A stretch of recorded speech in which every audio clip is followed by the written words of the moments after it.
Hi, Sahadev മാഷാണേ. ഇതാണ് ഇത്തവണത്തെ ചിത്രം.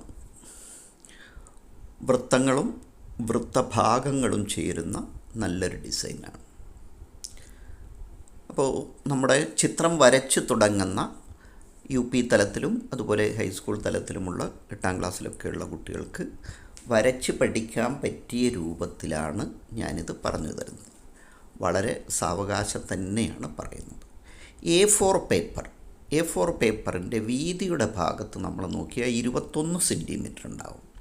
അപ്പോൾ 21ൻ്റെ പകുതി 10.5 സെൻറ്റിമീറ്ററിൽ മിഡ് പോയിൻ്റ് അടയാളപ്പെടുത്തിയതിന് ശേഷം ആ മിഡ് പോയിൻറ്റിൽ 10 സെൻറ്റിമീറ്റർ എന്ന അടയാളം സ്കെയിലിൽ വെക്കുകയാണ്. അപ്പോൾ 1/2 സെൻറ്റിമീറ്റർ നീക്കി വെച്ച് ആദ്യം 10.5 സെൻറ്റിമീറ്ററിലാണല്ലോ പോയിൻ്റ് ഇട്ടത്. പിന്നീട് 10 സെൻറ്റിമീറ്ററിൽ മിഡ് പോയിൻ്റ് വെച്ചതിന് ശേഷം 0, 1, 2, 3, 4, 5, 6, 7, 8, 9 വരെ പോയിൻ്റ് ഇട്ട് ഓരോ സെൻറ്റിമീറ്ററിനും പോയിൻ്റ് ഇട്ടതാണ്. അപ്പോൾ ഇതിൻ്റെ സൗകര്യം എന്താണെന്ന് വെച്ചാൽ നമുക്ക് ഓരോ തവണയും കോമ്പസ് സർക്കിൾ വരയ്ക്കുമ്പോൾ അവിടെ നിന്ന് എടുത്ത് മാറ്റണ്ട, അവിടെ തന്നെ വെക്കുക. ഇപ്പോൾ ലാസ്റ്റ് പോയിൻ്റിലാണ് നമ്മൾ ലക്ഷ്യം വെച്ചതെന്ന് വെച്ചാൽ 10 സെൻറ്റിമീറ്ററാണ്. അപ്പോൾ ആ 10 സെൻറ്റിമീറ്റർ സ്കെയിലല്ല അളന്നത്, ആ പേപ്പർ തന്നെയാണ് അളന്നത്. ഇനി രണ്ടാമത്തെ പോയിൻ്റ് മിഡ് പോയിൻ്റ് തന്നെ വെച്ചിട്ട് അടുത്ത പോയിൻറ്റിലേക്ക് നീക്കി വെക്കുമ്പോൾ അത് 9 സെൻറ്റിമീറ്ററാണ്. കാരണം നമ്മളവിടെ 1 സെൻറ്റിമീറ്ററിന് അടയാളം ഇട്ടതാണല്ലോ. അപ്പോൾ ഇപ്പോൾ വരക്കുന്ന സർക്കിള് 9 സെൻറ്റിമീറ്ററാണ്, 9 സെൻറ്റിമീറ്റർ റേഡിയസ്. ആദ്യം നമ്മൾ വരച്ചത് 10 സെൻറ്റിമീറ്റർ, ദെൻ 9 സെൻറ്റിമീറ്റർ, ഇപ്പോൾ 8 സെൻറ്റിമീറ്റർ റേഡിയസാണ്. അപ്പോൾ സ്കെയിലിൽ അളക്കുന്നില്ല, ആ നമ്മൾ ഇട്ട പോയിൻറ്റിന് കണക്കാക്കി അളന്നെടുക്കുക. 8 സെൻറ്റിമീറ്റർ. അപ്പോൾ ഞാനിത് പെൻസിൽ വെച്ചല്ല ചെയ്യുന്നത്. പെൻസിൽ വെച്ച് ചെയ്താൽ നിങ്ങൾക്ക് കാണാൻ ബുദ്ധിമുട്ടുണ്ടാവും. ഇനി പെൻസിൽ കൊണ്ട് ചെയ്താലും അതിൻ്റെ മേലെ കൂടെ CD മാർക്കർ കൊണ്ട് ചെയ്യേണ്ടി വരും. അപ്പോൾ തുടക്കത്തിലുള്ള കുട്ടികളാണെങ്കിൽ അവർ പെൻസിൽ കൊണ്ട് വരച്ചതിന് ശേഷം വൃത്തം കറക്റ്റായെങ്കിൽ എല്ലാം നമ്മൾ 10 സെൻറ്റിമീറ്റർ വരെ വരയ്ക്കുന്നുണ്ടല്ലോ, എല്ലാ സർക്കിളും റെഡിയായി കിട്ടുകയാണെങ്കിൽ പിന്നീട് CD മാർക്കർ കൊണ്ട് വരയ്ക്കാം, ബ്ലാക്ക് CD മാർക്കർ കൊണ്ട്. മറ്റൊരു കാര്യം, CD മാർക്കറിന് പകരം സ്കെച്ച് പെൻ ഉപയോഗിച്ച് വരയ്ക്കരുത്. അതിൻ്റെ കാരണം എന്താണെന്ന് വെച്ചാൽ സ്കെച്ച് പെന്നിലെ ആ ബ്ലാക്ക് നമ്മൾ കളർ കൊടുക്കുന്ന സമയത്ത് ആ ബ്ലാക്ക് മറ്റ് കളറിലേക്ക് പടരും. അപ്പോൾ എല്ലാ കളറും ഒരു ഇരുണ്ട കളറായിരിക്കും. മഞ്ഞയുടെ നിറം പോലും ബ്ലാക്ക് ആയിരിക്കും. അതുപോലെ ഓറഞ്ച് ആണെങ്കിലും റെഡ് ആണെങ്കിലും അതിനൊക്കെ ഒരു ബ്ലാക്കിൻ്റെ ഷെയ്ഡിങ് ഉണ്ടാകും. അതേസമയം CD മാർക്കർ കൊണ്ടാണ് അത് ചെയ്യുന്നതെങ്കിൽ ഇത് പെർമനൻ്റ് മാർക്കറാണ്. അപ്പോൾ അത് മഷി ഇളകില്ല, കറക്റ്റായിട്ട് അവിടെ തന്നെ നിൽക്കും. അതുകൊണ്ടാണ് ബ്ലാക്ക് CD മാർക്കർ കൊണ്ട് ഇത്തരത്തിലുള്ള ബേസ് ലൈൻ സർക്കിളായാലും സർക്കിളിൻ്റെ പാർട്ടായാലും നേർരേഖകളായാലും അത് വരയ്ക്കാൻ പറയുന്നു. പലരിടത്തും ചിലപ്പോൾ കയ്യിലില്ല എന്ന് വരും. കയ്യിലില്ലെങ്കിൽ ഉള്ളത് ഉപയോഗിച്ച് നിങ്ങൾക്ക് ചെയ്യാം എന്നേ പറയാനുള്ളൂ. അപ്പോൾ ഒന്നുകൂടെ പഠിച്ചു തുടങ്ങുന്ന കുട്ടികൾ ശരിക്ക് സർക്കിൾ വരയ്ക്കാൻ അനായാസം വരയ്ക്കാൻ പറ്റാത്തവർ ആദ്യം പെൻസിൽ കൊണ്ട് ഒന്ന് വരച്ച് നോക്കണം. A4 പേപ്പറിൽ വരച്ച് റെഡിയാവുന്നുണ്ടെങ്കിൽ നമുക്ക് അടുത്ത ഘട്ടം CD മാർക്കർ ഉപയോഗിച്ച് വരയ്ക്കാമല്ലോ. അപ്പോൾ അവസാനം 1 സെൻറ്റിമീറ്റർ വരെ നമ്മൾ വരച്ച് അതിനുശേഷം പ്രൊട്രാക്ടറിന് മധ്യബിന്ദു മിഡ് പോയിൻ്റ് ഉണ്ട് എന്നറിയാം. ആ 90 ഡിഗ്രിയിൽ നിന്നും താഴോട്ടും അതുപോലെ 0 ഡിഗ്രിയിൽ നിന്നും 180ലേക്ക് പോകുന്നതായ വര വന്ന് മുട്ടുന്ന സ്ഥലമാണ് മിഡ് പോയിൻ്റ്. അപ്പോൾ ആ മിഡ് പോയിൻറ്റിൽ ഉറപ്പിച്ച് നിർത്തിയതിന് ശേഷം 0, 10, 20, 30, 40 അങ്ങനെ ഓരോ കോണളവും ഏങ്കിളാണ് അടയാളപ്പെടുന്നത്. അപ്പോൾ 0 ഡിഗ്രി, 10 ഡിഗ്രി, 20 ഡിഗ്രി, 30 ഡിഗ്രി, അങ്ങനെ അവസാനം അതിൻ്റെ അറ്റത്ത് 180 ഡിഗ്രിയിൽ അതവിടെ അവസാനിക്കും. എന്ന് വെച്ചാൽ ഒരു സെമി സർക്കിൾ പൂർത്തിയായി. വീണ്ടും പ്രൊട്രാക്ടർ തിരിച്ചു വെക്കുമ്പോൾ ശ്രദ്ധിക്കേണ്ടത് 3 പോയിൻ്റ് ചേർത്ത് വെക്കണം. Mid point 0 degree, 180 degree. നേരത്തെ 0 ഉള്ള സ്ഥലത്ത് ഇപ്പോൾ 180 ആയിരിക്കും, 180 ഉള്ള സ്ഥലത്ത് 0 ആയിരിക്കും. വീണ്ടും നമ്മൾ പോയിൻ്റ് ഇടുകയാണ്. ഇത്തവണ 10, 20, 30, 40 അങ്ങനെ പോയി 170 വരെയേ വേണ്ടൂ. കാരണം 0-ഉം 180-ഉം നമ്മൾ നേരത്തെ ഇട്ട് കഴിഞ്ഞതാണ്. അപ്പോൾ ഓരോ 10 ഡിഗ്രിക്കും ഇങ്ങനെ കൃത്യമായി പോയിൻ്റ് ഇട്ട് റൊട്ടേറ്റ് ചെയ്ത് വരുമ്പം ഒരു പോയിൻറ്റിന് ചുറ്റും അത് 36 തുല്യ ഭാഗങ്ങളായി മാറിയിട്ടുണ്ടാകും. യെസ്. ഇനി അടുത്ത സ്റ്റെപ്പാണ് ശ്രദ്ധിക്കേണ്ടത്. ഡയമീറ്റർ വരക്കുന്ന രൂപത്തിൽ സ്കെയിൽ വെച്ചതിന് ശേഷം, എന്ന് വെച്ചാൽ 3 പോയിൻ്റുകൾ ചേർത്ത് വെച്ചാണ് ഇപ്പോൾ സ്കെയിൽ വെക്കുന്നത്. മിഡ് പോയിൻ്റ് നമ്മൾ 10 ഡിഗ്രി അടയാളപ്പെടുത്തിയ ലെഫ്റ്റും റൈറ്റും. അപ്പോൾ ഒരു 10 ഡിഗ്രി അടയാളപ്പെടുത്തിയാൽ സ്കെയിൽ മേലെ ഭാഗം ലെഫ്റ്റ് സൈഡിലേക്കാണ് പോകുന്നതെങ്കിൽ താഴെ ഭാഗം റൈറ്റ് സൈഡിലേക്ക് പോകണം. അപ്പോൾ എല്ലാ തവണയും സ്കെയിൽ വെക്കുന്നത് മിഡ് പോയിൻ്റ് തൊട്ടുകൊണ്ടാണ്. അപ്പോൾ ഒരേ സമയം താഴെയും മേലെയും നമുക്ക് പോയിൻ്റ് ഇടാം. ഒന്നുകൂടെ. അപ്പോൾ മേലെയും താഴെയും ഒരേ സമയത്ത് പോയിൻ്റ് ഇടാൻ പറ്റും. അപ്പോൾ ഓരോ 10 ഡിഗ്രിക്കും നീക്കി സ്കെയിൽ മിഡ് പോയിൻ്റ് തന്നെയാണ് തിരിയുന്നത്. മേലെ ഭാഗം ലെഫ്റ്റ് സൈഡിലേക്ക് വരുമ്പോൾ ആൻറ്റി ക്ലോക്ക് വൈസിലേക്ക് വരുമ്പം താഴെ ഭാഗം ക്ലോക്ക് വൈസിലേക്ക് പോകുന്ന രൂപത്തിലാണ്.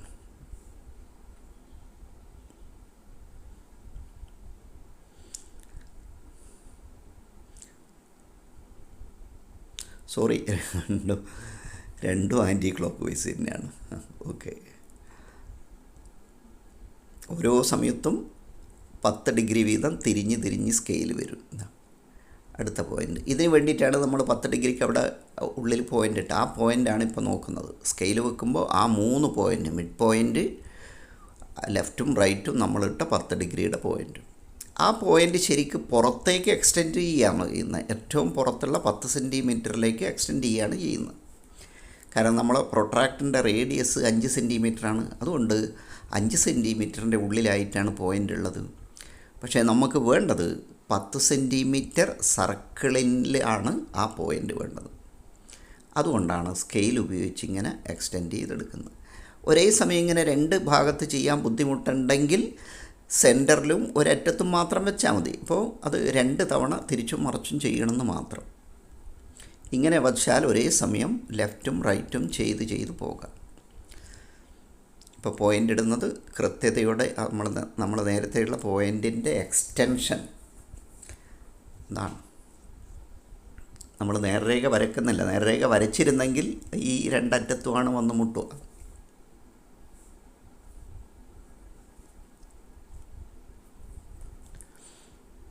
അപ്പോൾ 10 ഡിഗ്രിയുടെ ഏങ്കിൾ അത് പിന്നെ പുറത്തേക്ക് എത്തുമ്പം അതിൻ്റെ വിരിവ് കൂടി വരുന്നതായിട്ട് നിങ്ങൾക്ക് കാണാം. അതായത് കോണിന് വലുപ്പം കൂടുമ്പോൾ അതിൻ്റെ വിരിവ് കൂടി വരുമല്ലോ. കോണിൻ്റെ വലുപ്പമല്ല, അതിൻ്റെ ഭുജങ്ങളുടെ വലുപ്പം, സോറി, അതിൻ്റെ സൈഡ്.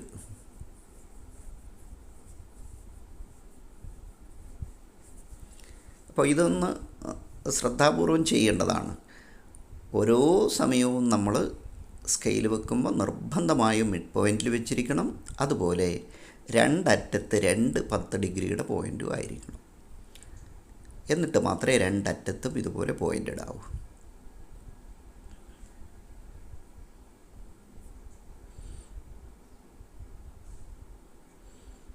യെസ്. ഞാനിപ്പോൾ പെൻസിൽ കൊണ്ട് മാർക്ക് ചെയ്യുന്നത് ഇനി തെറ്റിപ്പോയാൽ നമ്മൾ പിന്നെ ബുദ്ധിമുട്ടും. അതുമാത്രമല്ല, CD മാർക്കർ കൊണ്ട് ഞാനവിടെ ചെയ്ത് കഴിഞ്ഞാൽ അത് അവിടെ ഞാൻ ലേശം ഒന്ന് നീട്ടിയിടുന്നുണ്ട്. അപ്പോൾ പെൻസിൽ കൊണ്ടാണെങ്കിൽ നമുക്കത് മായ്ച്ച് പോക്കാം. മറ്റേ CD മാർക്കർ കൊണ്ടാണെങ്കിൽ അവിടെ ആ കല അങ്ങനെ തന്നെ ഉണ്ടാവും. അതുകൊണ്ടാണ് പെൻസിൽ കൊണ്ട് ചെയ്യുന്നത്. നമ്മൾ റൊട്ടേറ്റ് ചെയ്ത് തിരിഞ്ഞ് വരുന്നുണ്ട്. അപ്പോൾ ഇപ്പോൾ പുറത്തെ 10 സെൻറ്റിമീറ്റർ റേഡിയസ് ഉള്ള സർക്കിളിൽ ഓരോ 10 ഡിഗ്രി ഏങ്കിളിനും നമ്മൾ പോയിൻ്റ് ഇട്ട് കഴിഞ്ഞു. തുല്യ അകലത്തിലുള്ള 36 പോയിൻ്റുകൾ ഉണ്ടാകും. യെസ്. ഇനി നമ്മൾ നേരത്തെ റേഡിയസ് തന്നെ, അതായത് 10 സെൻറ്റിമീറ്റർ ഔട്ടറിൽ ഏറ്റവും അവസാനം വരച്ച ആ 10 സെൻറ്റിമീറ്റർ റേഡിയസ് തന്നെ എടുക്കുകയാണ്. ഇത് പിന്നീട് നമ്മൾ പെൻസിൽ കൊണ്ട് ഇട്ട പോയിൻ്റ് ഒരു പോയിൻ്റിൽ വെച്ച് ആദ്യത്തെ സർക്കിൾ മുതൽ അവസാനത്തെ സർക്കിൾ വരെ ഒരു കർവ് ഇതാ ഇങ്ങനെയാണ്. പുറത്തേക്ക് ചാടിപ്പോരുത്. അതുപോലെ മധ്യബിന്ദുവിൽ എത്തുന്നില്ല. യെസ്. അപ്പോൾ ഇനി കോമ്പസിൻ്റെ മുന ഓരോ പ്രാവശ്യവും നമ്മൾ ആ പെൻസിൽ കൊണ്ട് അടയാളപ്പെടുത്തി ആ അടയാളത്തിന് കണക്കാക്കിയാണ് വെച്ച് വരിക.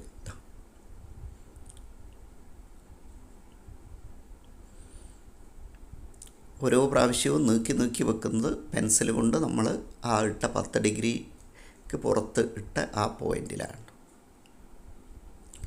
റേഡിയസ് 10 സെൻറ്റിമീറ്ററാണ്. അപ്പോൾ ഏറ്റവും ഉള്ളിലും ഏറ്റവും പുറത്തുമുള്ള വരകളെ പരസ്പരം ബന്ധിപ്പിച്ചുകൊണ്ടാണ് പോകുന്നത്. ഉള്ളിലുള്ള സർക്കിളിൻ്റെ ഉള്ളിലേക്ക് കയറി വരികയും ചെയ്യരുത്, പുറത്തുള്ള സർക്കിളിൻ്റെ പുറത്തേക്ക് ചാടിപ്പോവുകയും ചെയ്യരുത്. അപ്പോൾ ഇത് ഞാൻ ബ്ലാക്ക് CD മാർക്കർ കോമ്പസിലിട്ടിട്ടാണ് വരക്കുന്നത്. അപ്പോൾ ഓരോ 10 ഡിഗ്രിയും കണക്കാക്കി നീക്കി പോകുമ്പോൾ ഇങ്ങനെ ഉള്ളിലുള്ള ആ വൃത്തങ്ങൾ ഓരോന്നും പലതരത്തിൽ ഉള്ളിലേക്ക് എത്തുമ്പോൾ അത് ചെറിയായി വരുന്ന രൂപത്തിൽ മുറിഞ്ഞ് വരുന്നത് നിങ്ങൾ കാണുന്നുണ്ടാകും. ഈ ഡിസൈൻ തന്നെ സ്ട്രെയിറ്റ് ലൈൻ വരച്ചുകൊണ്ട് മുമ്പ് ചെയ്തിട്ടുണ്ട്, പലതരത്തിലും നമ്മൾ ചെയ്തിട്ടുണ്ട്. അപ്പോൾ നമ്മൾ സ്കെയിൽ വെച്ച് അടയാളപ്പെടുത്തുന്നതിന് പകരം നേർരേഖ വരയ്ക്കുക. അപ്പോൾ വരക്കുന്ന എല്ലാ വരകളും അതിൻ്റെ ഡയമീറ്റർ ആയിരിക്കും ആ രൂപത്തിൽ. പക്ഷേ ഇതൊരു കർവ് ഉപയോഗിച്ചൊരു വൃത്തം അതേ റേഡിയസ് ഉപയോഗിച്ച് തന്നെ അത് മുറിക്കുകയാണ്.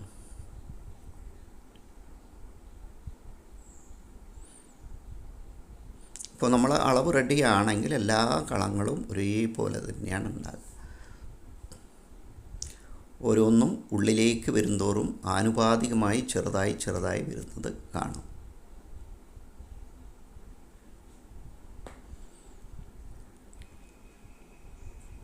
അപ്പോൾ ഇത് നിങ്ങൾക്ക് ക്ലാസ് റൂം പ്രവർത്തനത്തിനുള്ളൊരു പരിശീലനം കൂടിയാണ്. ഒരു അനായാസമായിട്ടൊരു വൃത്തവും വൃത്തഭാഗവും അതുപോലെ ആർക്കും ഒക്കെ വരയ്ക്കാനുള്ളൊരു പരിശീലനവും കൂടിയാണ്.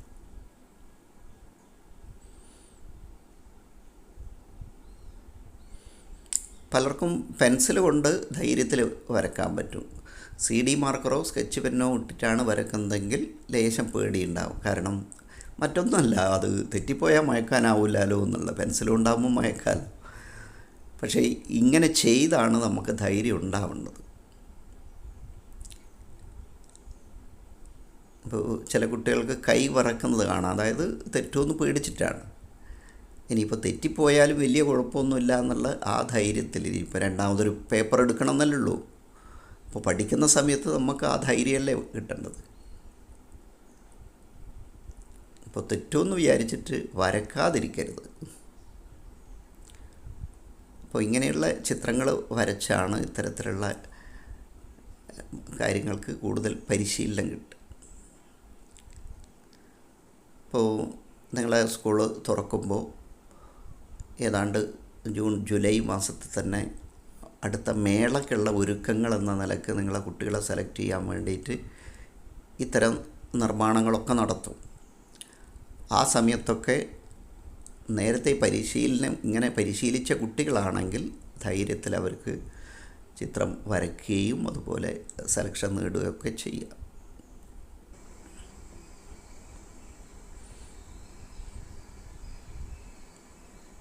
ഇതാ നമ്മൾ മുഴുവൻ വരച്ച് കഴിഞ്ഞ് അപ്പോൾ ഓരോ സർക്കിളും 36 തുല്യ ഭാഗങ്ങളാക്കി മാറ്റിക്കഴിഞ്ഞു. അപ്പോൾ അതിൻ്റെ ഗ്രാഫ് ഇതാ ഈ രൂപത്തിലാണ് ഉണ്ടാകുക. ഇനി അത് കളർ കൊടുക്കുന്നത് എങ്ങനെയാണെന്ന് നോക്കാം. അപ്പോൾ ഇത്തവണ എടുത്തിരിക്കുന്നത് ഒരു ഗ്രീനിൻ്റെ കോമ്പിനേഷനാണ്. ഡാർക്ക് ഗ്രീൻ, ലൈറ്റ് ഗ്രീൻ, ആ രൂപത്തിൽ. അപ്പോൾ ഇത് ഡാർക്ക് ഗ്രീനാണ്. കൊടുത്തിരിക്കുന്നത് എങ്ങനെയാണെന്ന് നോക്ക്. അറ്റത്തു നിന്ന് തുടങ്ങി കോണിലേക്ക് ഉള്ളിലേക്ക് ചെരിഞ്ഞ് ഇറങ്ങിപ്പോവുകയാണ്. അപ്പോൾ ഒന്നും കഴിഞ്ഞ് രണ്ടാമത്തെന്ന് പറഞ്ഞാൽ 5 ഗ്യാപ്പ് 5 കളം വിട്ടിട്ട് 6ാമത്തതിനാണ് ചെയ്യുന്നത്. 1 2 3 4 5 ബ്ലാങ്കായി വിട്ടുകൊണ്ട് ഓരോ ആറാമത്തതുമാണ് ചെയ്യുന്നത്. അങ്ങനെ ചുറ്റി വരുമ്പോൾ 6 6 36, അതാണ് അതിൻ്റെ ഗണിതം. 6 അപ്പോൾ 6 കൂട്ടങ്ങളുണ്ടാകും. ഇനി അതിൻ്റെ പിന്നാലെ എന്ന് വെച്ചാൽ ഡാർക്ക് ഗ്രീനിൻ്റെ പിന്നാലെ ലൈറ്റ് ഗ്രീനാണ് കൊടുക്കുന്നത്. യെസ്, അതിനോട് ചേർന്ന് അതേമാതിരി ഉള്ളിലേക്ക് ഇറങ്ങി വരികയാണ് ലൈറ്റ് ഗ്രീൻ. അങ്ങനെ അത് 6 ഭാഗത്തും കൊടുക്കുകയാണ്. അപ്പോൾ നിങ്ങൾ കാണുന്നുണ്ടാവും ഗ്യാപ്പ് ഒരേപോലെ തന്നെയാണ് വരുന്നത്. ഇനി മറ്റൊരു കളർ റോസാണ് എടുക്കുന്നത്. ഇതാ റോസ് അതിന് ചുറ്റും വരികയാണ്. യെസ്, അപ്പോൾ ഒരു സൈഡിലേക്ക് പോകുമ്പോൾ ആ സൈഡിൽ തന്നെയാണ് dark green, light green, rose എന്നുള്ള ക്രമത്തിലാണ് പോകുന്നത്. ഇപ്പോൾ നമ്മളെടുത്ത കളർ മൂന്നാമത്തെ കളറാണ്. മൂന്നാമത്തെ കളറ് റോസ് കളറാണ് അടുത്തത്. യെസ്, ഇനി അടുത്ത മറ്റൊരു കളർ എടുക്കുന്ന ഓറഞ്ചാണ്. യെസ്, ഇതാ അതിന് പിന്നാലെ ഓറഞ്ച്. അപ്പോൾ എല്ലാം ആ ചെരിഞ്ഞ് ഉള്ളിലേക്ക് ഇറങ്ങി വരുന്ന ചെറുതായി ഇറങ്ങി വരുന്ന രൂപത്തിലാണ് ഉണ്ടാകുക.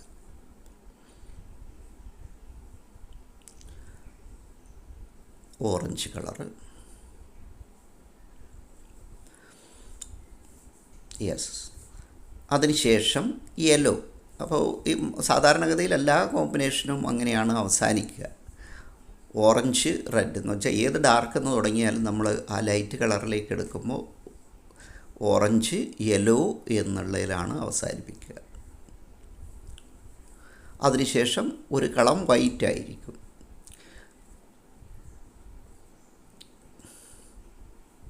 യെസ്,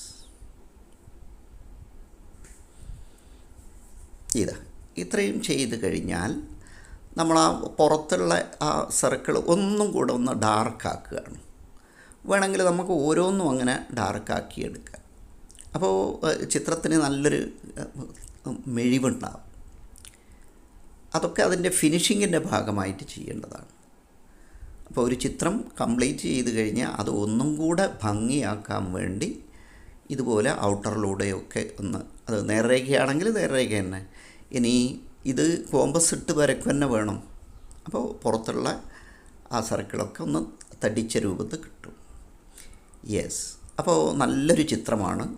പഠിച്ച് തുടങ്ങുന്നവർക്ക്, വരക്കാൻ ആഗ്രഹമുള്ളവർക്ക്, അടുത്ത കൊല്ലം മാത്സിൻ്റെ മത്സരത്തിലൊക്കെ പങ്കെടുക്കണമെന്ന് ആഗ്രഹിക്കുന്നവർക്ക്, ഇനി അല്ലെങ്കിൽ മാത്സിനോടൊരു ഇഷ്ടം തോന്നാൻ വേണ്ടി, അതായത് ഭംഗിയായ ചിത്രങ്ങൾ വരച്ചുകൊണ്ടും നമുക്ക് കണക്കിലേക്ക് പ്രവേശിക്കാം, കണക്ക് പഠിക്കാം.